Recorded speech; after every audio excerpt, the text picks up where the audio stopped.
ಶುಚಿಯಾಗಿದ್ದರೆ ನಾವು ಅಕ್ಸೆಪ್ಟ್ ಮಾಡ್ಕೊಳ್ತೀವಿ ಅಂತ. ಈಗ cleanliness is also a luxury.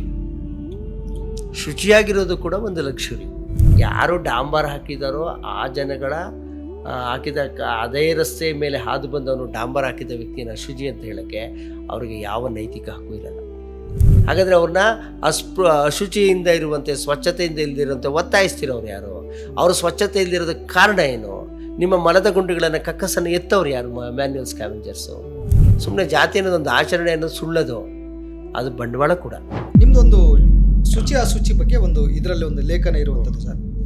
ಈಗ ಕೆಳಜಾತಿಯವರು ಅಥವಾ ವರ್ಕಿಂಗ್ ಕಾರ್ಮಿಕ ವರ್ಗದವರು ಕೆಲಸ ಮಾಡೋರು, ಶ್ರಮಿಕ ಕೆಲಸ ಮಾಡೋರು ಸಹಜವಾಗಿ ಅವರಿಗೆ ಶುಚಿಯಾಗಿರಲಿಕ್ಕೆ ಆಗೋದಿಲ್ಲ. ಅವ್ರಿಗೆ ಆ ಶುಚಿಯಾಗಿ ಇರಲಿಕ್ಕೆ ಆಗದೆ ಇದ್ದಾಗ ನಾವು ಸ್ವಲ್ಪ ನೀಟಾಗಿದ್ದವರು ಅವ್ರನ್ನ ನೋಡಿದರೆ ಆಗಿ ಬರಲ್ಲ ಸಹಜವಾಗಿ. ಅದನ್ನು ನಾವು ಹೇಗೆ ಅರ್ಥ ಮಾಡ್ಕೊಳ್ಳೋದು ಅಂತ. ಅದು ಹಿಂಗೆ ಶುರುವಾಯಿತು ಸರ್. ಒಬ್ಬ ಅವರು ಒಳ್ಳೆ ಲೇಖಕರೇ. ಅವರು ಯಾವುದೋ ಮಾತಾಡುವಾಗಲೂ ಫೇಸ್ಬುಕ್ಕಲ್ಲಿ ಅಥವಾ ಯಾವುದೋ ಸಂದರ್ಶನದಲ್ಲಿ ಅವರೆಲ್ಲ ಪ್ರಗತಿಪರರ ಜೊತೆ ಬೆರೆಯುವಂಥವ್ರು ಮತ್ತು ಜಾತಿ ವ್ಯವಸ್ಥೆಯಲ್ಲಿ ನಂಬಿಕೆ ಇಟ್ಟುವಂಥ ವ್ಯಕ್ತಿ ಅಲ್ಲ ಅವರು ಶುಚಿಯಾಗಿದ್ದರೆ ಅಸ್ಪೃಶ್ಯರನ್ನ ಒಪ್ಕೊಳ್ತೀವಿ ಅಂತಂದರು. ಹಾಗೆಲ್ಲ ಸ್ನೇಹಿತರು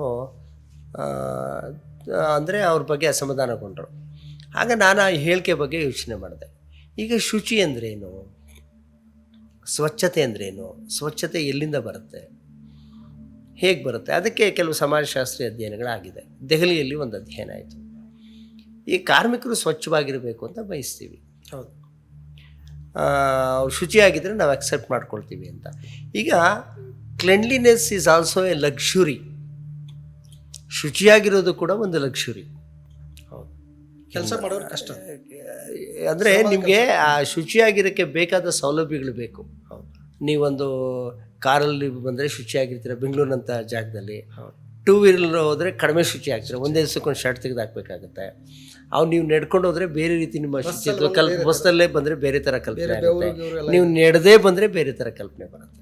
ಅದೇ ಎ ಸಿ ಕಾರಲ್ಲಿ ಬಂದರೆ ಅದು ಬೇರೆ ಥರ ಕಲ್ಪನೆ ಬರುತ್ತೆ. ಈಗ ಎ ಸಿ ಕಾರಲ್ಲಿ ಬಂದವನು ಅಥವಾ ಬಂದವಳು ರಸ್ತೆಯಲ್ಲಿ ಯಾರು ಡಾಂಬರ್ ಹಾಕಿದಾರೋ ಆ ಜನಗಳ ಹಾಕಿದ ಅದೇ ರಸ್ತೆ ಮೇಲೆ ಹಾದು ಬಂದವನು ಡಾಂಬರ್ ಹಾಕಿದ ವ್ಯಕ್ತಿಯನ್ನು ಅಶುಚಿ ಅಂತ ಹೇಳೋಕ್ಕೆ ಅವ್ರಿಗೆ ಯಾವ ನೈತಿಕ ಹಕ್ಕು ಇರಲ್ಲ. ಯಾಕೆಂದರೆ ಇಲ್ಲಿ ನನ್ನ ಪುಸ್ತಕದಲ್ಲಿರುವ ಅಧ್ಯಯನಗಳನ್ನು ಓದೋರು ತಿಳ್ಕೊಬೋದು. ಕೆಲವು ಅಧ್ಯಯನಗಳನ್ನು ಕೋಟ್ ಮಾಡಿದ್ದೀನಿ ನಾನು. ಅಧ್ಯಯನಗಳು ಏನು ಹೇಳುತ್ತೆ ಅಂದರೆ, ಈಗ ಈ ಸಂಪನ್ಮೂಲಗಳಿದೆಯಲ್ಲ, ಶುಚಿಯ ಬಗ್ಗೆ ಮಾತಾಡೋರು ಹೆಚ್ಚು ಸಂಪನ್ಮೂಲಗಳನ್ನು ಬಳಸ್ತಾರೆ. ಒಂದು ಕಮೋಡ್ಗೆ ಎಷ್ಟು ನೀರು ಬೇಕಾಗುತ್ತೆ? ಒಂದು ಸಾರಿ ಯಾರಾದರೂ ಮಲ ವಿಸರ್ಜನೆ ಮಾಡಿ ಬಂದರೆ ಕಡಿಮೆ ಅಂದರೂ 5 ಲೀಟರ್ ನೀರು ಬಳಸ್ತಾರೆ. ಸಾಮಾನ್ಯವಾಗಿ ಮೇಲು ಮಧ್ಯಮ ವರ್ಗದವರು, ಶ್ರೀಮಂತರು ಅವರೆಲ್ಲ ಕಡಿಮೆ ಅಂದ್ರೂ ಒಂದು ಸ್ನಾನಕ್ಕೆ 25-30 ಲೀಟ್ರು ಬಳಸ್ತಾರೆ. ಯಾಕಂದ್ರೆ ನೀರು ಅವ್ರು ಇರುವಲ್ಲಿಗೆ ಪೂರೈಕೆ ಆಗುತ್ತೆ. ಈಗ ನೀವು ದುಡಿಯೋ ವರ್ಗದ ಮನೆಗಳಿಗೆ ಭೇಟಿ ನೀಡಿ, ಅವರು ನೀರನ್ನು ಸಂಗ್ರಹಿಸಬೇಕಾಗುತ್ತೆ, ಬೇರೆ ಕಡೆಯಿಂದ ತೊಗೊಂಡು ಬರಬೇಕಾಗತ್ತೆ. ಆಮೇಲೆ ಅವರು ವಾಸಿಸುವ ಜಾಗಗಳಲ್ಲಿ ಅವ್ರಿಗೆ ಸ್ನಾನ ಮಾಡೋಕ್ಕೂ ಬೇಕಾದಂಥ ಅವಕಾಶವೇ ಇರಲ್ಲ. ಆಮೇಲೆ ಆ ಬಟ್ಟೆಗಳನ್ನು ಒಗೆಯೋದಕ್ಕೂ ಒಣಗಿಸೋದಕ್ಕೂ ಅವಕಾಶವಿರಲ್ಲ. ಮತ್ತು ಈ ಶುಚಿ ಅನ್ನೋದು ನಿಮಗೊಂದು ಸ್ಟೇಟಸ್ ಸಿಂಬಲ್ ಆಗಿರುತ್ತೆ. ಶುಚಿಯಾಗಿರೋದ್ರಿಂದ ನಿಂಗೆ ಲಾಭ ಇದೆ.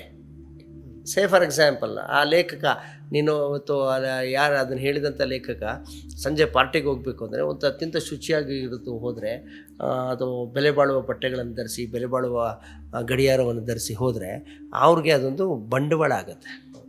ಹಾಗಾಗಿ ಅವ್ರಿಗೆ ಶುಚಿ ಅನ್ನೋದು ಕೇವಲ ಅದು ಮಾತ್ರ ಅಲ್ಲ, ಇಟ್ ಈಸ್ ಅಕ್ಸೆಪ್ಟೆನ್ಸ್. ಒಂದು ಸಮಾಜದಲ್ಲಿ ಒಂದು ಸ್ವೀಕೃತಿ ಮತ್ತು ಅದೊಂದು ಗೌರವ ಪಡೆಯುವ ಬಂಡವಾಳ ಮತ್ತು ವ್ಯವಹಾರ ಕುದುರಿಸೋಕ್ಕೆ ಬೇಕಾದ ಒಂದು ಮಾನದಂಡ. ಎಲ್ಲ ಸಂಪನ್ಮೂಲಗಳನ್ನು ನಗರ ಪ್ರದೇಶಗಳಲ್ಲಿ ಅಥವಾ ಗ್ರಾಮೀಣ ಪ್ರದೇಶಗಳಲ್ಲಿ ಬಡವರಿಂದ, ಅಸ್ಪೃಶ್ಯರಿಂದ, ಯಾವುದೇ ಜಾತಿಯ ಬಡವರಿಂದ, ಕೂಲಿ ಕಾರ್ಮಿಕರಿಂದ ಅವರ ನೀರನ್ನು, ಅವರ ಕುಡಿಯುವ ನೀರನ್ನು, ಅವರ ಸಂಪನ್ಮೂಲಗಳ ಮೇಲೆ ನೀವು ಹತೋಟಿ ಇಟ್ಟು ಅವರನ್ನು ಅಶುಚಿಯಾಗಿರುವಂತೆ ಒತ್ತಾಯಿಸಿ, ಅಸ್ಪೃಶ್ಯರನ್ನು ಅಶುಚಿಯಾಗಿರುವಂತೆ ಒತ್ತಾಯಿಸ್ತಿರೋದು ಯಾರು? ಹಾಗಾದರೆ ಬೆಂಗಳೂರು ನಗರದಲ್ಲಿರುವ 95% ಪೌರ ಕಾರ್ಮಿಕರು ಯಾವ ಜಾತಿಗೆ ಸೇರಿದವರು? ಅವರು ಮಾತ್ರ ಯಾಕೆ ಆಗಿದ್ದಾರೆ? ಹಾಗಾದರೆ ಅವ್ರನ್ನ ಅಶುಚಿಯಿಂದ ಇರುವಂತೆ, ಸ್ವಚ್ಛತೆಯಿಂದ ಇಲ್ಲದಿರುವಂತೆ ಒತ್ತಾಯಿಸ್ತಿರೋರು ಯಾರು? ಅವರು ಸ್ವಚ್ಛತೆ ಇಲ್ಲದಿರೋದಕ್ಕೆ ಕಾರಣ ಏನು? ನಿಮ್ಮ ಮಲದ ಗುಂಡಿಗಳನ್ನು ಕಕ್ಕಸನ್ನು ಎತ್ತವ್ರು ಯಾರು? ಮ್ಯಾನ್ಯುವಲ್ ಸ್ಕ್ಯಾವೆಂಜರ್ಸು. ನೀವು ಬೇಜವಾಬ್ದಾರಿಯಿಂದ ಬಿಸಾಡುವ, ನೀವು ಯಾರಿಗೂ ಒಬ್ರಿಗೂ ಸ್ವಚ್ಛತೆಯ ಪ್ರಜ್ಞೆ, ಭಾರತದಲ್ಲಿ ಯಾರಿಗೂ ಸ್ವಚ್ಛತೆಯ ಪ್ರಜ್ಞೆ ಇಲ್ಲ ಅಂತಲೇ ನನ್ನ ಅಭಿಪ್ರಾಯ. ನೀವು ಬೇಜವಾಬ್ದಾರಿಯಿಂದ ನಿಮ್ಮ ವಸ್ತುಗಳನ್ನು ಬಿಸಾಡುವ, ಅದನ್ನು ಇಡೀ ಭಾರತವನ್ನು ತಾವು ಸ್ವಚ್ಛಗೊಳಿಸುತ್ತಾ ಇವರು ಸ್ವಚ್ಛವಾಗಿಲ್ಲ. ಹಾಗಾಗಿ ಅಂತಹ ಹೇಳಿಕೆಯನ್ನು ಕೊಡುವ ಮೊದಲು ಸ್ವಚ್ಛತೆಯನ್ನು ಒಂದು ಸಮಸ್ಯೆಯನ್ನಾಗಿ, ವ್ಯಕ್ತಿಯ ಸಮಸ್ಯೆಯನ್ನಾಗಿ ನೋಡುವುದರ ಬದಲು, ನೀನು ಸ್ವಚ್ಛವಾಗಿಲ್ಲ ಎಂದು ಕೇಳುವ ಬದಲು ನಾನು ನಿನ್ನನ್ನು ಸ್ವಚ್ಛವಾಗಿರುವುದಕ್ಕೆ ಏಕೆ ಬಿಟ್ಟಿಲ್ಲ ಅನ್ನುವ ಪ್ರಶ್ನೆಯನ್ನು ಹಾಕಿಕೊಳ್ಳಿ ಅನ್ನೋ ಉದ್ದೇಶದಿಂದ ಅದನ್ನು ವಿಶ್ಲೇಷಣೆ ಮಾಡಿದ್ದೀನಿ ಸರ್. ನನಗೆ ಅದೇ ಯಾವಾಗಲೂ ಈಗ ಇದಕ್ಕೆ ಪೂರಕವಾಗಿ ಮಾತಾಡೋದಾದರೆ, ನನಗೆ ಯಾವಾಗಲೂ ಬೆಂಗಳೂರು ಅತ್ಯಂತ ನಾಗರಿಕರಿರುವಂಥ ಒಂದು ನಗರ, ಮೆಟ್ರೋ ಸಿಟಿ ತಪ್ಪು ಕಲ್ಪನೆ ಅಂತ ಇರಲಿ ಅಲ್ಲ, ಸಮಾಜ ಭಾವಿಸೋದು ಹಾಗೆ. ಆದರೆ ಯಾವಾಗಲೂ ಪೌರ ಕಾರ್ಮಿಕರಾಗಿ ಯಾವಾಗಲೂ ದಲಿತರೇ ಯಾಕೆ ಕೆಲಸ ಮಾಡ್ತಾರೆ ಅಂದರೆ, ಯಾರು ಬೇಕಾದ್ರೆ ಅರ್ಜಿ ಹಾಕಿ ಮಾಡುವಂಥ ಕೆಲಸ ಅದು. BBMPಯಲ್ಲಿ ಯಾರು ಬೇಕಾದ್ರೆ ಅರ್ಜಿ ಹಾಕಿ ಮಾಡುವಂಥದ್ದು ಆದಾಗ್ಯೂ ಕೂಡ ಯಾವಾಗಲೂ ಪೌರ ಕಾರ್ಮಿಕರೇ ಅಲ್ಲಿ ಕೆಲಸ ಯಾಕೆ ಮಾಡ್ತಾರೆ? ಮತ್ತು ಮೇಲ್ಜಾತಿಯಲ್ಲಿ ಬಡವರು ಇರ್ತಾರೆ, ಬ್ರಾಹ್ಮಣ ಜಾತಿಯಲ್ಲಿ ಬಡವರು ಇದ್ದಾರೆ ಅಂತ ಅಂದ್ಕೊಳ್ಳೋಣ. ಆ ಬ್ರಾಹ್ಮಣ ಜಾತಿಯಲ್ಲಿ ಬಡವರು ಯಾರು ಕೂಡ ಇವತ್ತಿಗೂ ಕೂಡ ಯಾವುದೇ ಸ್ಲಮಲ್ಲಿ ವಾಸ ಮಾಡಲ್ಲ. ಇಲ್ಲ, ಇದು ನಾನು ಸಂಪೂರ್ಣವಾಗಿ ಒಪ್ಕೊಳ್ಳಲ್ಲ. ಯಾಕಂದರೆ ಅಧ್ಯಯನಗಳು ಏನು ತೋರಿಸುತ್ತೆ ಅಂದರೆ, ಒಂದು 10-20% ಇದ್ದಾರೆ, ಬೇರೆ ಬೇರೆ ಜಾತಿಯವರೆಲ್ಲರೂ ಇದ್ದಾರೆ. ಆದರೆ 80% ಇದ್ದಾರೆ ಸ್ಲಮ್ಮಲ್ಲಿ. ಬ್ರಾಹ್ಮಣರು ಇದ್ದಾರೆ ಅಂತ ಇದ್ದಾರೆ, ನನಗೆ ಗೊತ್ತಿರೋ ಇದ್ದಾರೆ ಬ್ರಾಹ್ಮಣ್ಸ್ ಇದ್ದಾರೆ. ಮತ್ತು ಪೌರ ಕಾರ್ಮಿಕರಾಗಿರೋರು ನೋಡಿದ್ದೀನಿ, ತುಂಬ ಕಡಿಮೆ ಸಂಖ್ಯೆಯಲ್ಲಿ ಇದ್ದಾರೆ. ನಾನು ಹೇಳಕ್ಕೆ ಹೊರಟಿರೋದು ಏನಕ್ಕೆ ಇಲ್ಲ ಅಂತಂದರೆ, ಈಗ ನೀವು ಯಾವುದಾದ್ರೂ ಒಂದು ಉದ್ಯೋಗಕ್ಕೆ ಹೋಗಬೇಕು ಅಥವಾ ಒಂದು ಸಾಮಾಜಿಕವಾದ ಅದಕ್ಕೆ ಒಂದು ಆತ್ಮಸ್ಥೈರ್ಯ ಬೇಕಾಗತ್ತೆ. ಆಮೇಲೆ ನಮ್ಮ ದೇಶದಲ್ಲಿ ಏನೇ ನಡಿಬೇಕಾದ್ರೂ ಒಂದು ಸಾಮಾಜಿಕ ಬಂಡವಾಳದಿಂದ ನಡೆಯುತ್ತೆ. ಸಾಮಾಜಿಕ ಬಂಡವಾಳದಿಂದ ಮತ್ತು ಸಬಲೀಕರಣ ಅಂತ ಕರಿತೀವಿ. ಅಮರ್ತ್ಯ ಸೇನ್ ಏನು ಹೇಳ್ತಿದ್ದಾರೆ, ಕೇಪಬಿಲಿಟಿ ಥಿಯರಿ ಅಂತ ಕರೀತಾರೆ. ಕೇಪಬಿಲಿಟಿ ಥಿಯರಿ ಅಂದರೆ ನಾನು ಓದ್ಬಿಟ್ಟಿದ್ದೀನಿ, ನನಗೆ ಬಂದುಬಿಡುತ್ತೆ, ಯಾರು ಬೇಕಾದರೂ, ಅದೆಲ್ಲ ಸುಳ್ಳದು. ನೀವು ಎಂಥ ಜಾಗದಲ್ಲಿ ಹುಟ್ಟುತ್ತೀರಾ, ನಿಮಗೆ ಚಿಕ್ಕಂದಿಂದ ಎಂಥ ವಾತಾವರಣ ದೊರೆಯುತ್ತೆ, ನಿಮ್ಗೆ ಯಾವ ರೀತಿಯಾದ ಗುಣಾತ್ಮಕ ಶಿಕ್ಷಣ ಸಿಗುತ್ತೆ ಅನ್ನುವುದರ ಆಧಾರದ ಮೇಲೆ ನಿಮ್ಮ ಸಾಮರ್ಥ್ಯ ವೃದ್ಧಿಯಾಗುತ್ತದೆಯೇ ಹೊರತು ಕೇವಲ ಶಿಕ್ಷಣದಿಂದ ಆಗುತ್ತೆ ಅನ್ನೋದು ಸುಳ್ಳು. ಅದಕ್ಕೆ ನೂರಾರು ಅಂಶಗಳು ಒಟ್ಟಾಗಿ ಸೇರಿಕೊಂಡಿವೆ. ಹಾಗಾಗಿ ಮತ್ತು ಬಿಸ್ನೆಸ್ ಮಾಡ್ಬೋದಾಗಿತ್ತು, ಆ ಕೆಲಸ ಮಾಡ್ಬೋದಾಗಿತ್ತು, ಈ ಕೆಲಸ ಮಾಡ್ಬೋದಾಗಿತ್ತು ಅಂದರೆ ಬಂಡವಾಳ ಎಲ್ಲಿದೆ? ಮತ್ತು ಲೋನ್ ಕೊಡ್ತಾರೆ ಅಂದರೆ ಲೋನ್ ಯಾರಿಗೆ ಕೊಡ್ತಾರೆ? ನಾನು ಒಂದು ಉದಾಹರಣೆ ಹೇಳ್ತೀನಿ. ನನ್ನ ಸ್ನೇಹಿತ ಒಬ್ಬರು ಅನಾಥರು, ಅವ್ರ ತಂಗಿ, ಅವ್ರಿಗೆ 18 ವರ್ಷ ಆದಮೇಲೆ ಮೊನ್ನೆ ಸಿಕ್ಕಿದ್ರು. ಅವ್ರು ಯಾವುದೋ ಗುಡಿಸ್ದಲ್ಲಿ ಎಲ್ಲೋ ವಾಸ ಮಾಡ್ತಾಯಿದ್ರು, ಯಾವುದೋ ನಗರದಲ್ಲಿ. ಇವ್ರು ಹುಡುಕಿದಾಗ ಅವ್ರ ತಂಗಿ ಅಂತ ಹೇಗೋ ಕಂಡಿಡ್ಕೊಂಡ್ರು. ಆಮೇಲೆ ಅವ್ರ ತಂಗಿಗೆ ಆಧಾರ್ ಕಾರ್ಡ್ ಇಲ್ಲ, ಅವ್ರು ಅಲೆಮಾರಿ ಜಾತಿಗೆ ಸೇರಿದವರು, ಆಧಾರ್ ಕಾರ್ಡ್ ಇಲ್ಲ, ಮತ್ತು ಯಾವ ರೇಷನ್ ಕಾರ್ಡು, ಯಾವ ದಾಖಲೆಗಳು ಇಲ್ಲ. ಇವ್ರಿಗೆ ಫಸ್ಟ್ ಆಧಾರ್ ಕಾರ್ಡ್ ಮಾಡಿಸ್ಕೊ ಅಂತ ಹೇಳಿದ್ರು. ಈ ತಾಲೂಕು ಆಫೀಸ್ಗೆ ಹೋದಾಗ ಅವರು ಅಲೆಮಾರಿಗಳಾಗಿದ್ದರಿಂದ ಅವರು ಇರೋ ರೀತಿಯಲ್ಲಿದ್ದರು. ಅವ್ರನ್ನ ಭಿಕ್ಷುಕರು ಎಂದು ಓಡಿಸಿದರು. ಇದು ಎಷ್ಟು ಹೃದಯ ವಿದ್ರಾವಕವಾದ ಕಥೆಗಳು ಈ ಭಾರತದ ಉದ್ದಕ್ಕೂ ಇವೆ ಈ ಥರದ್ದು. ಅಂದರೆ ಇವುಗಳನ್ನು ಕಾಣದೆ, ನೀವು ನಾಗರಿಕರು ಅಂದ್ರಲ್ಲ, ನಾಗರಿಕರು ಅಂತ ಅವ್ರು ಹೇಳ್ಕೊಳ್ತಿರೋದು. You need not accept it. ಬೆಂಗಳೂರಿನವರೆಲ್ಲ ನಾಗರಿಕರು ಅಂತಂದರೆ ಅದು ಅವ್ರು ಹೇಳ್ತಾ ಇರೋದು, ನಾವು ಅದನ್ನು ಒಪ್ಕೊಳ್ಳೋಕ್ಕಾಗಲ್ಲ. ನಾಗರಿಕರು, ನಾಗರಿಕತೆ ಅಂದರೆ ನಮ್ಮ ಡೆಫಿನೇಷನ್ಸು, ನಾವು ನಮ್ಮದೇ ಆದಂಥ ಒಂದು ವ್ಯಾಖ್ಯಾನವನ್ನು ಕೊಟ್ಕೊಳ್ತೀವಿ. ಹಾಗಾಗಿ ಇಲ್ಲಿ ಆ ಒಂದು ಕೇಪಬಿಲಿಟಿ ಅನ್ನೋದು ಹೇಗೆ ಬರುತ್ತೆ, ಕೆಪಾಸಿಟಿ, ಸಾಮರ್ಥ್ಯ ವೃದ್ಧಿ ಹೇಗೆ ಬರುತ್ತೆ, ಬೇರೆ ಬೇರೆ ಉದ್ಯೋಗಗಳಿಗೆ ಹೋಗೋದು ಹೇಗೆ ಬರುತ್ತೆ ಅಂದರೆ ಅನೇಕ ಅಂಶಗಳು ಸೇರಿಕೊಂಡಿವೆ. ಆ ಅಂಶಗಳನ್ನು ಒಂದು ಆರ್ಥಿಕ ಅಂಶ, ಸಾಂಸ್ಕೃತಿಕ ಅಂಶ, ಬೆಳವಣಿಗೆಯ ಅಂಶ ಮತ್ತು ಮನೋಸ್ಥೈರ್ಯದ ಅಂಶ, ಇಷ್ಟು ಅಂಶಗಳ ಆಧಾರದ ಮೇಲೆ ಒಬ್ಬ ವ್ಯಕ್ತಿಯು ತನ್ನ ಉದ್ಯೋಗವನ್ನು ಚೂಸ್ ಮಾಡ್ತಾನೆ. ನಿಮಗೂ ನನಗೂ ನನ್ನ ಉದ್ಯೋಗ ಆಯ್ಕೆ ಮಾಡಿದ್ದು ನಾನೇ ಆಯ್ಕೆ ಮಾಡಿದ್ನೋ ಅಥವಾ ಪರಿಸ್ಥಿತಿಗೆ ಬಂದೋ, ಅಥವಾ ನಮ್ಮ ಎದುರುಗಡೆ ಇರೋ ಸಂಜಯ್ ಅವರು ಕ್ಯಾಮ್ರಾಮನ್ ಆಗಬೇಕು ಅಂತಿತ್ತೋ ಅವ್ರ ಜೀವನದ ಪರಿಸ್ಥಿತಿಗಳು ನುಗ್ಗಿದ್ವೋ, ನೀವು ಆ್ಯಂಕರ್ ಆಗಬೇಕು ಅಂತಿತ್ತೋ ನಿಮ್ಮನ್ನು ಪರಿಸ್ಥಿತಿಗಳು ನುಗ್ಗಿದ್ವೋ, ನಮಗೆ ಗೊತ್ತಿಲ್ಲ ಅದು. ಅಂದರೆ ಹಾಗಾಗಿ ನಾವು ಇದನ್ನು ತಕ್ಷಣವೇ ತೀರ್ಮಾನಗಳಿಗೆ ಬರುವಂಥದ್ದಲ್ಲ. ಆಳವಾಗಿ ವಿವೇಚಿಸಿ ವಿವಿಧ ಅಧ್ಯಯನಗಳನ್ನು ಗಮನಿಸಿ ಬರಬೇಕಾಗುತ್ತೆ ಅಂತ ನನ್ನ ಅಭಿಪ್ರಾಯ. ಹನುಮಂತವ್ರೆ, ನೀವು ಅದೇ ಈ ಶುಚಿ ಅಶುಚಿ ಬಗ್ಗೆ ಮಾತಾಡ್ತಿರ್ಬೇಕಾದ್ರೆ ಸರ್, ನನಗೆ ನಮ್ಮೂರಲ್ಲಿ ಇರುವ ಅಪ್ಪ ಅಮ್ಮ ನಮ್ಮ ಅಣ್ಣಂದಿರೆಲ್ಲ ನೆನಪಾಗುತ್ತೆ. ನಮ್ಮ ಮೂಲತಃ ಕೃಷಿ ಕುಟುಂಬ. ಈ ಕೃಷಿಕರು ರೈತರು ಅಂದ ತಕ್ಷಣ ನಾವು ಮಣ್ಣಿನ ಜೊತೆ ನೀರಿನ ಜೊತೆ ಕೆಲಸ ಮಾಡೋರು. ಮಣ್ಣು ಸಹಜವಾಗಿ ಅದು ನಮ್ಮ ಕಡೆ ಕೆಂಪು ಮಣ್ಣು ಇರೋದ್ರಿಂದ ಬಟ್ಟೆ ಕೆಂಪಾಗಿರ್ತವೆ. ಅಂಥವರು ಇಲ್ಲಿ ಅಲ್ಲಿ ಈಗ ಯಾವುದೋ ಮಾಲಲ್ಲಿ ಒಳಗಡೆ ಬಂದರೆ ಅವ್ರ ಹತ್ರ ದುಡ್ಡು ಗಿಡ್ಡು ಎಲ್ಲ ಆರ್ಥಿಕವಾಗಿ ಚೆನ್ನಾಗಿರ್ತಾರೆ, ಅಥವಾ ಮೆಟ್ರೋದ ಒಳಗಡೆ ಹತ್ತಕ್ಕೆ ಅಂದರೆ ಅವ್ರಿಗೂ ಸಾಧ್ಯ ಆಗಲ್ಲ. ಇಲ್ಲಿ ವ್ಯವಸ್ಥೆನೂ ಕೂಡ ಒಳಗಡೆ ಬಿಡಲ್ಲ. ಅಂದರೆ ಅವರೇ ಬೆಳೆದಿರ್ತಾರೆ ಎಲ್ಲ ತರಕಾರಿಗಳನ್ನು, ಅಲ್ಲಿ ಮಾಲಲ್ಲಿರೋ ಎಲ್ಲ ದವಸ ಧಾನ್ಯಗಳು ಅವರೇ ಬೆಳೆದಿರ್ತಾರೆ. ಬಟ್ ಅವ್ರಿಗೆ ಒಳಗಡೆ ಪ್ರವೇಶ. ಸರ್, ಈ ಮಾಲ್ಗಳು, ಕ್ಲಬ್ಬು, ಪಾಶ್ ಹೋಟೆಲ್ಸು ಇವೆಲ್ಲ ಶ್ರೀಮಂತರಿಗೋಸ್ಕರವಾಗಿ ಕಟ್ಟಿಕೊಂಡಿರುವಂತಹ ಒಂದು ಕಂಫರ್ಟ್ ಝೋನ್, ಸುರಕ್ಷಿತ ವಲಯ. ಈಗ ನೀವು ನನ್ನ ಇನ್ನೊಂದು ಕಡೆಗೆ ಕರ್ಕೊಂಡೋದ್ರಿ. ಈಗ ಮಾಲ್ಗಳೊಳಗಡೆ ಹೋಗುವಾಗ ಎಲ್ಲರೂ ದೇವಸ್ಥಾನಕ್ಕೆ ಹೋಗೋದಕ್ಕಿಂತ ಭಾಳ ಖುಷಿಯಿಂದ ವಿಶೇಷವಾದ ಉಡುಪುಗಳನ್ನು ಧರಿಸಿ ಹೋಗ್ತಾರೆ. ಅಲ್ಲಿ ಬರುವಂತಹ ಸಾಮಾನ್ಯವಾಗಿ ಮೇಲು ಮಧ್ಯಮ ವರ್ಗದ ಮಕ್ಕಳು ಬರ್ತಾರೆ. ಅಕಸ್ಮಾತಾಗಿ ಬಂದರೆ ವಿಂಡೋ ಶಾಪಿಂಗ್ ಮಾಡ್ಕೊಂಡು ಹೋಗ್ತಾರೆ. ಕೆಳ ಮಧ್ಯಮ ವರ್ಗದವರು ಅದಕ್ಕಿಂತ ಕೆಳಗಡೆ ಅಲ್ಲಿ ನಿಮಗೆ ಕಾಣಿಸೋದೇ ಇಲ್ಲ ಯಾವುದೇ ಮಾಲ್ಗೆ ಹೋದಾಗ. ಯಾಕಂದರೆ ಆ ಇಡೀ ಮಾಲಿನ ರಚನೆ ಇದೆಯಲ್ಲ, ಆ ಮಾಲ್ಗಳ ರಚನೆನೇ ನಮ್ಮನ್ನು ಹಿಮ್ಮೆಟ್ಟಿಸ್ಬಿಡುತ್ತೆ. ಉದಾಹರಣೆಗೆ ನೀವೇ ಆಗಲಿ, ಸಂಜೆ ಆಗಲಿ, ನಾನಾಗಲಿ ಇಷ್ಟು ದಿವಸ ವಿನ್ಸರ್ ಮ್ಯಾನರ್ ಮುಂದೆ ಓಡಾಡ್ತೀವಿ, ಹೋಟೆಲ್ ಅಶೋಕ ಮುಂದೆ ಓಡಾಡ್ತೀವಿ, ಏಟ್ರಿಯಾ ಮುಂದೆ ಇಂದಾರು ಹೋಗಿದ್ದೀವ. The very structure, the very presence, ಶ್ರೀಮಂತರ ಪ್ರದರ್ಶನವೇ ಮುಖ್ಯ. ಶ್ರೀಮಂತರ ಪ್ರದರ್ಶನವು ಬಡವರನ್ನು ಹುಟ್ಟಡಗಿಸ್ಬಿಡುತ್ತೆ. ಅವ್ರನ್ನ ನೋಡಿದ ತಕ್ಷಣ ನಿಮ್ಮ ಆತ್ಮಸ್ಥೈರ್ಯ ಕುಗ್ಬಿಡುತ್ತೆ. ಆ ಹೋಟೆಲ್ಗಳೊಳಗಡೆ ನಾನು ಪ್ರವೇಶಕ್ಕೆ ಸಾಧ್ಯ ಅನ್ನೋದನ್ನು ಯಾವತ್ತೂ ನಿಮ್ಮ ಜೋಬ್ ಅನುಮತಿ ಕೊಡಲ್ಲ. ಜೋಬೇನೋ ನಿಮ್ಮ ಹತ್ರ ಹಣ ಇದ್ದರೂ ಅಲ್ಲಿಗೆ ಹೋದರೆ ಆ ಒಂದು ಶಿಷ್ಟಾಚಾರಕ್ಕೆ ನಾನು ಒಕ್ಕೊಳ್ತೀನೋ ಅಲ್ವೋ ಅಂತ ನಿಮಗೆ ಭಯ ಇರುತ್ತೆ. ನಾನು ಅದೇ ಹೇಳಕ್ಕೆ ಬಂದೆ. These are all the factors. ಅಂದರೆ ಈ ಸಾಮಾಜಿಕ ಶ್ರೇಣೀಕರಣದಲ್ಲಿ ಒಂದು ವರ್ಗವು ಅದು ತನಗೆ ಬೇಕಾದಂಥ ಕಂಫರ್ಟ್ ಝೋನ್, ಅವ್ರಿಗೆ ಬೇಕಾದಂಥ ಬಟ್ಟೆ ಹಾಕೋಬೋದು, ಬೇಕಾದಂಥ ಡ್ಯಾನ್ಸ್ ಮಾಡ್ಬೋದು, ಅದೆಲ್ಲವೂ ಬೇರೆಯವರ ಗೇಜ್ಗೆ, ಬೇರೆಯವರ ದೃಷ್ಟಿ ಅದು ಸಾಂಪ್ರದಾಯಿಕ ಭಾಷೆ ದೃಷ್ಟಿ ತಾಗದಿರಲಿ ಎಂದು ತಮಗೇ ನಿರ್ಮಿಸಿಕೊಂಡಿರುವ ಕ್ಲಬ್ಗಳು, ಇವೆಲ್ಲ ಶ್ರೀಮಂತರು ತಮ್ಮ ಜೀವನವನ್ನು ಬೇರೆಯವರಿಂದ ತಪ್ಪಿಸಿಕೊಳ್ಳೋಕ್ಕೆ, ಅಥವಾ ಒಂದು ರೀತಿ ನಾನು ಸ್ವಲ್ಪ ಹೊರಟಾಗಿ ಹೇಳ್ಬೇಕಂದ್ರೆ ಕಳ್ಳಾಟ ಆಡೋದಕ್ಕೆ. ಇವೆಲ್ಲ ಕಳ್ತನ ಮಾಡಿರೋರು ತಮ್ಮ ಹಣವನ್ನು ರಕ್ಷಿಸ್ಕೊಳ್ಳೋಕ್ಕೆ, ತಮ್ಮ ಹಣ ಖರ್ಚು ಮಾಡೋದನ್ನು ರಕ್ಷಿಸ್ಕೊಳ್ಳೋಕ್ಕೆ, ತಾವು ಸೇಫಾಗಿ business, and they are also lobbying they do business. 5 star hotels ಇವೆಲ್ಲ they do business, lot of business, ತುಂಬ ಬಿಸ್ನೆಸ್ ಮಾಡ್ತಿರ್ತಾರಲ್ಲಿ. ನಮಗೇನು ಅನಿಸುತ್ತೆ ಅವರೇನೋ ಸುಮ್ಮನೆ ಹೋಗಿದ್ದಾರೆ ಅಂತಲ್ಲ. ಇದು ತುಂಬ there is bigger sociology in this. ಹಾಗಾಗಿ ನಮ್ಮ ರೈತರು, ಕಾರ್ಮಿಕರು ಅವರೇ ಬಿಡಿ, ನೀವೊಬ್ಬ TV ಆ್ಯಂಕರ್ ಆಗೇನೋ ನನಗೇನೆ ಹೋಗೋಕ್ಕೆ ಭಯ ಆಗುತ್ತೆ ಪ್ರೊಫೆಸರ್ ಆಗಿ.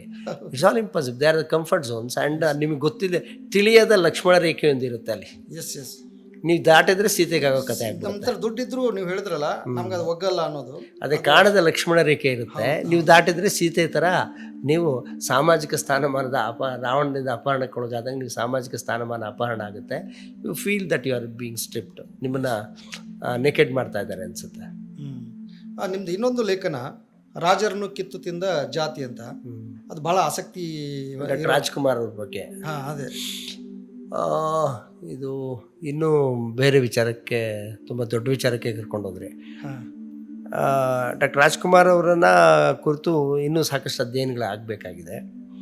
ಮತ್ತು ಬೆಳಗ್ಗೆನೇ ಯೋಚನೆ ಮಾಡ್ತಿದ್ದೆ, ನನಗೆ ಗೊತ್ತಿರೋ ತುಂಬ ಭಾರತದಲ್ಲಿ ಅತಿ ಹೆಚ್ಚು ಸಕ್ಸಸ್ ರೇಟ್ ಇರುವಂಥ ನಟರಲ್ಲಿ ರಾಜ್ಕುಮಾರ್ ಅವರು ಒಬ್ಬರು. ಮತ್ತು ಅತಿ ಹೆಚ್ಚು ಸಕ್ಸಸ್ಫುಲ್ ಮೂವೀಸ್ ಕೊಟ್ಟಿರೋ, ಅದನ್ನು ಹೇಳ್ತಾ ನನಗೆ ಗೊತ್ತಿಲ್ಲ, ಐ ಡೋಂಟ್ ನೋ, ಇಂಡಿಯಾದಲ್ಲೇ ಪಾರ್ವತಮ್ಮನವರು ಪ್ರೊಡ್ಯೂಸರ್ ಅಂತ ಹೇಳ್ತಾರೆ. ಈಗ ರಾಜ್ಕುಮಾರ್ ಅವ್ರ ಬಗ್ಗೆ ಸತತವಾದ ಅಪಪ್ರಚಾರ, ಅವ್ರ ಅಪಹರಣ ಆದಾಗ ನನಗೆ ಗಮನಿಸಿದೆ, ಯಾರು ಇವರು ಒಬ್ಬ ಹಿಂದುಳಿದ ಜಾತಿಗೆ ಸೇರಿದವರಾಗಿದ್ದರಿಂದ ಉದ್ದೇಶಪೂರ್ವಕವಾಗಿ ಯಾರನ್ನು ನಾವು ಅತಿ ಉನ್ನತ ಜಾತಿ ಎಂದು ಕರೆಯುತ್ತೇವೋ ಆ ಪತ್ರಕರ್ತರು ಈಗಲೂ ಇದ್ದೇ ಇದೆ. ಅವರು ಅತ್ಯಂತ ಅವಮಾನಿಸುವ ಭಾಷೆಯಲ್ಲಿ ಬರೆದ್ರು ಮತ್ತು ಅವಮಾನ ಮಾಡಿದ್ರು.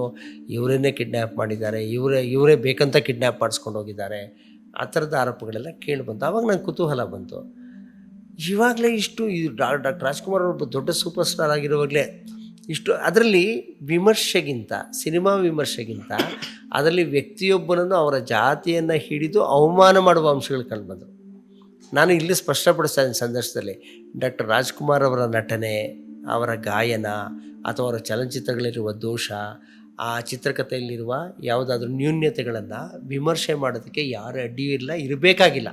ಅದು ಪ್ರಜಾಪ್ರಭುತ್ವದಲ್ಲಿ ಮಾನ್ಯವಾದದ್ದು.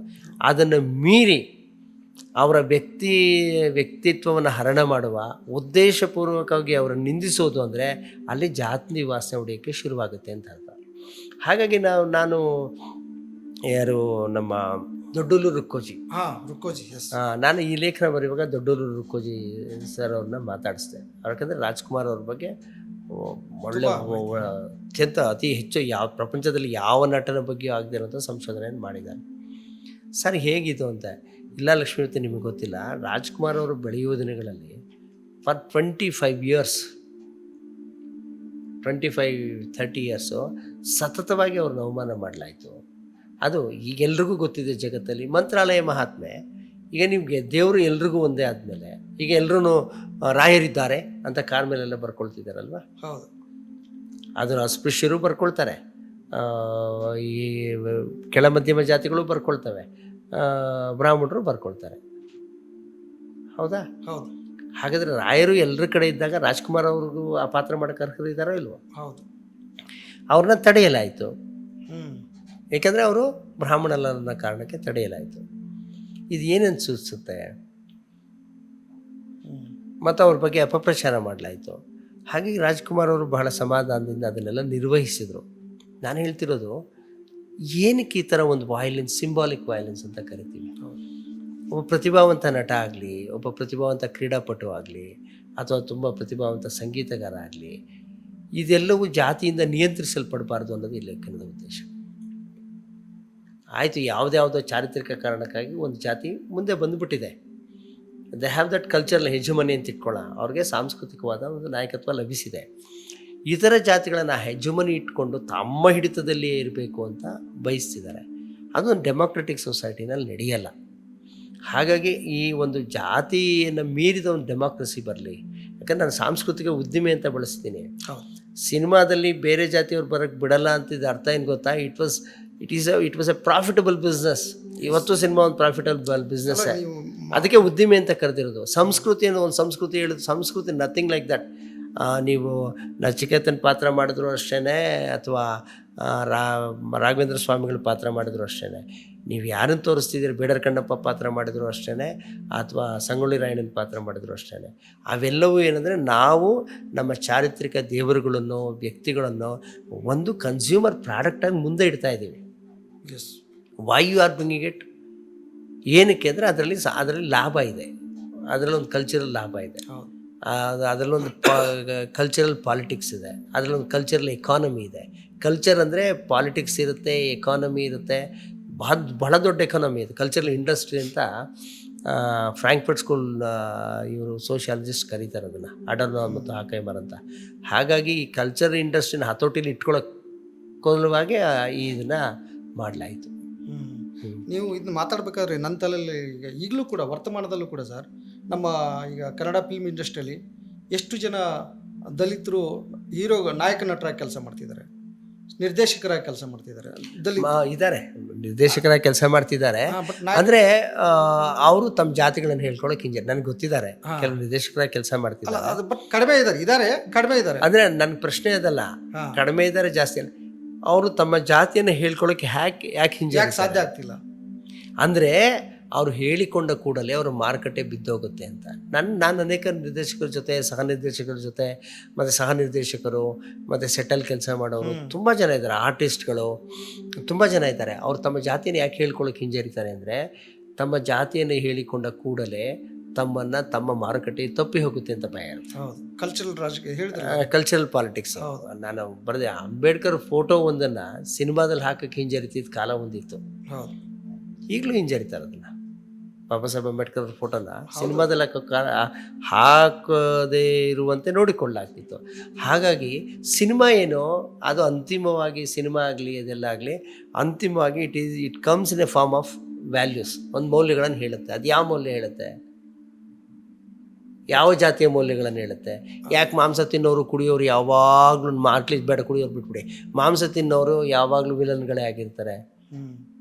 ಇತ್ತೀಚಿನ ದಿನಗಳಲ್ಲಿ ಕಳೆದ ಲಾಸ್ಟ್ 10 years 20 yearsಯಿಂದ ಅಂಡರ್ವರ್ಲ್ಡ್ ಮೂವೀಸ್ ಬಂದಮೇಲೆ ಹೀರೋಗಳು ಸ್ವಲ್ಪ ಚಿಕನ್ ತಿನ್ನೋದು ಅದು ಇದು ನೋಡ್ತಾ ಇದ್ದೀರಾ. ಅದಕ್ಕೂ ಮೊದಲೆಲ್ಲ ಯಾರು ಚಿಕನ್ನು ಮಟನ್ ತಿಂತಾರೋ ಅವರೆಲ್ಲ ವಿಲನ್ಗಳೇ ಆಗಿದ್ದರು. ಅದೇನಂತ ತೋರಿಸುತ್ತೆ ಅಂದರೆ ಸಸ್ಯಾಹಾರಿ ಜಾತಿ ಅಲ್ಲದವರು ಯಾವಾಗಲೂ ಕ್ರೂರಿಗಳಾಗಿರ್ತಾರೆ, ಅಪರಾಧಿಗಳಾಗಿರ್ತಾರೆ. You have to go into the minute details of these things. ಇಂಥದ್ರನ್ನ ಸೂಕ್ಷ್ಮವಾಗಿ ನಾವು ಒಳಗಡೆ ನೋಡಬೇಕು. ಈ ಮೇಲ್ನೋಟಕ್ಕೆ ಹೊರಟಾಗಿ ಜಾತಿವಾದ ಆಚರಿಸ್ತಿದ್ದಾರೆ ಅಂತ ಅಲ್ಲ ಅದರ್ಥ. ಅಂದರೆ it is coming in the form of various ways. ಅದೊಂಥರ ಆಕ್ಟೋಪಸ್ ಥರ ಬೇರೆ ಬೇರೆ ರೂಪಗಳಲ್ಲಿ ಬರ್ತಿರುತ್ತೆ.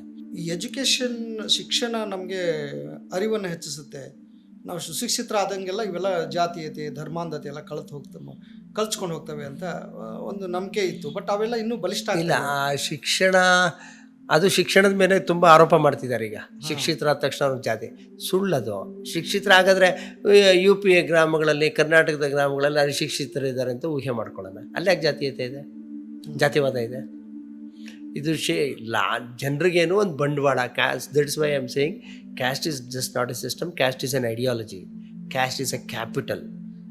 ಜಾತಿ ಅನ್ನೋದೊಂದು ಬಂಡವಾಳ. ಅದು ಆ ಬಂಡವಾಳ ಬಿಟ್ಕೊಡೋಕೆ ಯಾರೂ ತಯಾರಾಗಿರಲ್ಲ. ಅವನು ಶಿಕ್ಷಿತನೋ ಅಶಿಕ್ಷಿತನೋ ಶ್ರೀಮಂತನೋ ಬಡವನೋ ಹೆಚ್ಚು ಸಂಪನ್ಮೂಲಗಳ ಮೇಲೆ ಹತೋಟಿ ಎಷ್ಟು ಬಂಡವಾಳ ಬರುತ್ತೆ. ಯಾರು ಬಂಡವಾಳ ಬಿಟ್ಕೊಡೋಕೆ ತಯಾರಿರ್ತಾರೆ? ಸುಮ್ಮನೆ ಜಾತಿ ಅನ್ನೋದೊಂದು ಆಚರಣೆ ಅನ್ನೋದು ಸುಳ್ಳದು, ಅದು ಬಂಡವಾಳ ಕೂಡ. ಹೌದು, ಸಾಮಾಜಿಕ ಬಂಡವಾಳ. ಹೌದು. ಕ್ಯಾಸ್ಟ್ ಕೆಮಿಸ್ಟ್ರಿ ಅಂತ ಇನ್ನೊಂದು ಪುಸ್ತಕ ಇದೆ, ಬಟ್ ಇದರಲ್ಲೂ ಒಂದು ಲೇಖನ ಇದೆ. ಈ ಕ್ಯಾಸ್ಟ್ ಕೆಮಿಸ್ಟ್ರಿ ಅನ್ನೋದೇ ಒಂದು ವಿಶೇಷವಾದ ಪದ ಅಂತ ಅನಿಸ್ತು. ಕೆಮಿಸ್ಟ್ರಿ ಅಂದ ತಕ್ಷಣ ವಿಜ್ಞಾನ ಬಳಸುವಂಥದ್ದು. ಈಗ ನಾನು ಕೆಮಿಸ್ಟ್ರಿ ಅನ್ನೋ ಪದ ಕೇಳಿದ್ದು ಎಲ್ಲಿ ಗೊತ್ತಾ ಹನುಮಂತವ್ರೆ, ಈ ಸಿನಿಮಾ ನೋಡುವಾಗ ಹೀರೋ ಹೀರೋಯಿನ್ ಜೊತೆ ಕೆಮಿಸ್ಟ್ರಿ ಚೆನ್ನಾಗಿ ವರ್ಕ್ ಆಗುತ್ತೆ ಅಂತ ಕೇಳ್ತಾ ಇದ್ದೆ. ಆಮೇಲೆ ಕೆಮಿಸ್ಟ್ರಿ ಅಂದ್ರೇನು? ತುಂಬ ಒಳ್ಳೆ ಆತ್ಮೀಯತೆ, ಹೊಂದಾಣಿಕೆ ಅಂತ ಬಂತು. ಹಾಗಾದ್ರೆ ಆಮೇಲೆ ನಾನೇನಾಯಿತು ಅಂತಂದರೆ, ಈ ಕೆಲವು ಜಾತಿ ಫ್ರೆಂಡ್ಸ್ ಭೇಟಿ ಆಗ್ತಾರಲ್ಲ, ಒಂದೇ ಜಾತಿಗೆ ಸೇರಿದವರು, ಅವ್ರ ನಡುವೆ ಹೆಚ್ಚು ಆತ್ಮೀಯತೆ ಕಂಡೆ. ಒಂದು ದಿವಸ ನಮ್ಮ ಮನೆಗೆ ಯಾರೊಬ್ಬರು ನಮ್ಮ ಜಾತಿಗೆ ಸೇರಿದ ವ್ಯಕ್ತಿನೇ ಬಂದರು. ಮೊದಲನೇ ಸಾರಿ ಬಂದಿರೋದು. ನಮ್ಮ ತಾಯಿ ಅಲ್ಲಿ ಕೂತಿದ್ರು. ಏನು ಬಂದರು, ಅಡುಗೆ ಮನೆಗೆ ಹೋದರು, ಹಾಲ್ಗೆ ಹೋದರು, ಓಡಾಡಿದ್ರು. ನಾನು ನಮ್ಮ ಮನೆಗೆ ಬಂದ ಬೇರೆ ಜಾತಿಯವ್ರು ಯಾರು ಹೋಗದೇ ಇರೋ ಅಷ್ಟು ಹಕ್ಕು ಈ ಮನುಷ್ಯನಿಗೆ ಹೆಂಗೆ ಬಂತು? ನಮ್ಮ ಅಮ್ಮನ ಹತ್ರ ಅಕ್ಕ ಹಿಂಗಿದ್ದೀರಾ ಅಂತ ಮಾತಾಡ್ತಾ ಇದ್ದಾರೆ. ಅಡುಗೆ ಮನೆಗೆ ಹೋಗ್ತಾರೆ, ಆ ರೂಮ್ಗೆ ಹೋಗ್ತಾರೆ, ಈ ರೂಮ್ಗೆ ಹೋಗ್ತಾರೆ. ನನಗೆ ಅಷ್ಟು ಇಷ್ಟ ಆಗಿಲ್ಲ ಅದು. ಆದರೆ ಆ ಹಕ್ಕು ನನಗೆ ತಕ್ಷಣ ಅಂದರೆ ಆ ಹಕ್ಕು ಎಲ್ಲಿಂದ ಬಂತು? ಅಥವಾ ನಮ್ಮ ತಾಯಿನೂ ಅದನ್ನು ಏನು ವಿಶೇಷವಾಗಿ ಯಾಕೆ ಪರಿಗಣಿಸ್ಲಿಲ್ಲ? ಬೇರೆ ಗಂಡಸು ಓಡಾಡಿದರೆ ಪರಿಗಣಿಸ್ಬೋದಿತ್ತಲ್ಲ, ಅದನ್ನು ಬೇರೆ ಯಾರೋ ಪುರುಷ ಅಂತ ಓಡಾಡಿದರೆ ಪರಿಗಣಿಸ್ಬೋದಿತ್ತಲ್ಲ. ಹಾಗಾಗಿ ಜಾತಿಯವ್ರು ನೋಡಿದಾಗ ಅವ್ರ ಕಣ್ಣಲ್ಲಿ ಒಂದು ಹೊಳಪು ಕಂಡು ಬರುತ್ತೆ. ಹೀರೋಯಿನ್ಗಳು ನೋಡಿದಾಗ ಒಂಥರ ಅವಾಗ ನಾನು ಕೆಮಿಸ್ಟ್ರಿ ಅಂದರೆ ಅವ್ರ ನಡುವೆ ಬಲವಾದ ಭಾವನೆಗಳ ಸೆಳೆತ ಏರ್ಪಡುತ್ತೆ. ಅದನ್ನು ಅವರು ಏರ್ಪಡಿಸಲ್ಲ. ಆಮೇಲೆ ನೆಕ್ಸ್ಟ್ ಹಂತದಲ್ಲಿ ಏನು ಮಾಡ್ತಾರೆ ಅವರು ಅಂತಂದರೆ, ಫೋನ್ ನಂಬರ್ ಎಕ್ಸ್ಚೇಂಜ್ ಮಾಡ್ಕೊಳ್ತಾರೆ. ಫೋನ್ ನಂಬರ್ ಎಕ್ಸ್ಚೇಂಜ್ ಮಾಡಿಕೊಂಡು ಕಡಿಮೆ ಅವಧಿಯಲ್ಲಿ ಭೇಟಿಯಾದರೂ ಅತಿ ಹೆಚ್ಚು ಆತ್ಮೀಯರಂತೆ ವರ್ತಿಸೋಕ್ಕೆ ಶುರುವಾಗ್ತಾರೆ. ನೀವು ಎಲ್ಲಿದ್ದೀರಾ, ಏನಿದೆಯಾ, ಏನು ಕೆಲಸ ಮಾಡ್ತೀನಿ, ಅದ್ರ ಬಗ್ಗೆ ತುಂಬ ವಿಚಾರಿಸ್ಕೊಳ್ತಾರೆ. ಮೂರನೇ ಹಂತದಲ್ಲಿ ಏನು ಮಾಡ್ತಾರೆ ಅಂದರೆ, ಅವರ ಜಾತಿಯ ವಾಟ್ಸಪ್ ಗ್ರೂಪ್ಗಳನ್ನು ಮಾಡ್ಕೊಳ್ತಾರೆ. ತುಂಬ ಇದೆ. ವಾಟ್ಸಪ್ ಗ್ರೂಪ್ ಮಾಡ್ಕೊಳ್ಳೋದು ಮಾತ್ರ ಅಲ್ಲ, ಆಮೇಲೆ ನೆಕ್ಸ್ಟು ಇನ್ನೊಂದು ಶುರುವಾಗುತ್ತೆ, ಎಂಡೋಗಮಿ ಮ್ಯಾರೇಜ್. ತಮ್ಮ ಜಾತಿಯನ್ನು ಉಳಿಸಿಕೊಳ್ಳುವ ಸಲುವಾಗಿ. ಜಾತಿಯ ಮುಖ್ಯ ಲಕ್ಷಣ ಅಂದರೆ ಒಳಬಾಂಧವ್ಯ ವಿವಾಹ ಪದ್ಧತಿ. ಎಂಡೋಗಮಸ್ ಮ್ಯಾರೇಜಲ್ಲಿ ಎಂಡಾಗುತ್ತೆ. ಅಂದರೆ ನಮ್ಮ ಜಾತಿ ಫೋಟೋ ಇದೆ, ನಮ್ಮ ಹುಡುಗ ಹಿಂಗಿದ್ದಾನೆ, ಅವ್ನು ಹಿಂಗಿದ್ದಾನೆ, ಇವ್ರು ಹಿಂಗಿದ್ದಾನೆ, ಇವಳು ಹಿಂಗಿದ್ದಾಳೆ, ಹಂಗಿದ್ದಾಳೆ ಅಂತೇಳಿ ಶುರುವಾಗುತ್ತೆ. ಇದು ಅಂತಿಮವಾಗಿ ಆಮೇಲೆ ಏನು ಮಾಡ್ತಾರೆ ಅವರು, ಆ ಜಾತಿಯವರೆಲ್ಲ ಸೇರಿ ಇಂಥವ್ರಿಗೆ ಓಟ್ ಹಾಕಬೇಕು ಅಂತ ಡಿಸೈಡ್ ಮಾಡ್ಕೊತಾರೆ. ನಾವೊಂದು ಕೋಆಪ್ರೇಟಿವ್ ಸೊಸೈಟಿ ಮಾಡಿ, ಈಗ ಬೆಂಗಳೂರಿನಲ್ಲಿರೋ ಕೋಆಪ್ರೇಟಿವ್, ಆಮೇಲೆ ನಾವೆಲ್ಲ ನಮ್ಮವರೆಲ್ಲ ಸೇರಿಬಿಟ್ಟು ಒಂದು ಇದು ಮಾಡ್ಕೊಳ್ಳೋಣ, ಲೇಔಟ್ ಮಾಡೋಣ ಅಂತ ಮಾತಾಡ್ಕೊಳ್ತಾರೆ. ಆಮೇಲೆ ಬೇರೆ ಜಾತಿಯವ್ರನ್ನ ಬೈಕೊಳ್ಳೋಕೆ ಶುರುವಾಗ್ತಾರೆ. ಅವರೆಲ್ಲ ಎಷ್ಟು ಮುಂದುವರೆದಿದ್ದಾರೆ, ನಾವು ಮುಂದುವರೆದಿಲ್ಲ.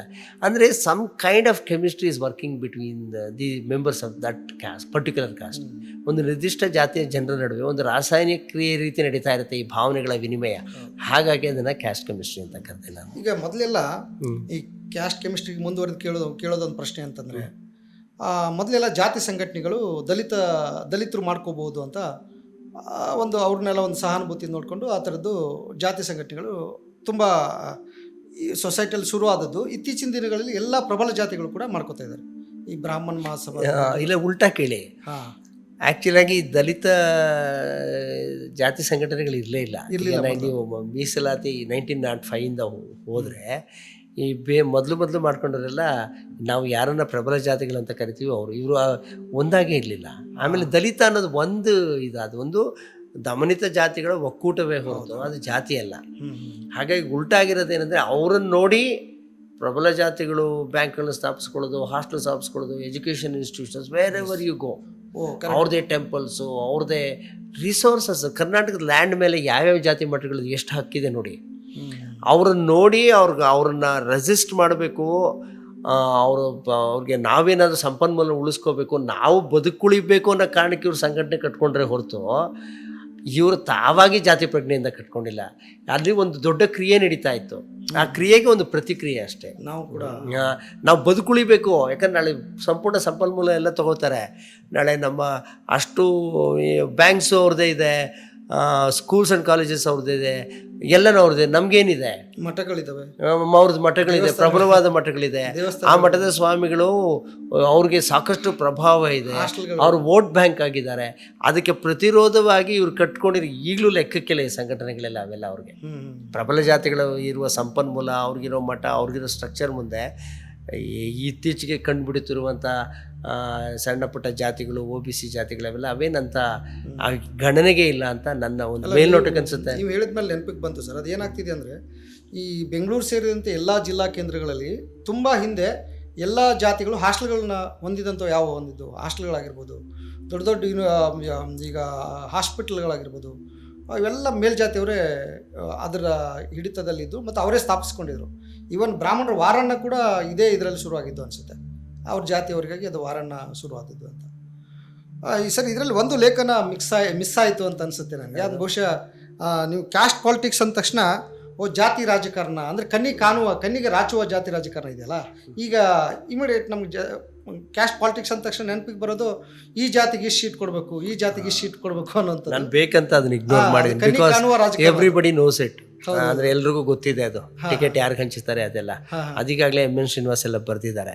ನನ್ನ ಉದ್ದೇಶ ಇದ್ದಿದ್ದು ಜಾತಿಯ ಕಾಣದ ಮುಖಗಳನ್ನು ಪರಿಚಯಿಸೋದು. ಮಾನವಶಾಸ್ತ್ರೀಯ, ಸಮಾಜಶಾಸ್ತ್ರೀಯ ಮತ್ತು ಮನಃಶಾಸ್ತ್ರೀಯ ಮುಖಗಳಿದ್ವಲ್ಲ, ಅದನ್ನು ಪರಿಚಯಿಸೋದಕ್ಕೋಸ್ಕರ. ಬಟ್ ಅದು ಕ್ಯಾಸ್ಟ್ ಪಾಲಿಟಿಕ್ಸ್ ಅಂದ ತಕ್ಷಣ ಇಮಿಡಿಯೇಟ್ ಆ ಥರದ್ದು ಕಣ್ಣಿಗೆ ರಾಚೋದದ್ದೇ ಅಂತ ಅನಿಸ್ತು.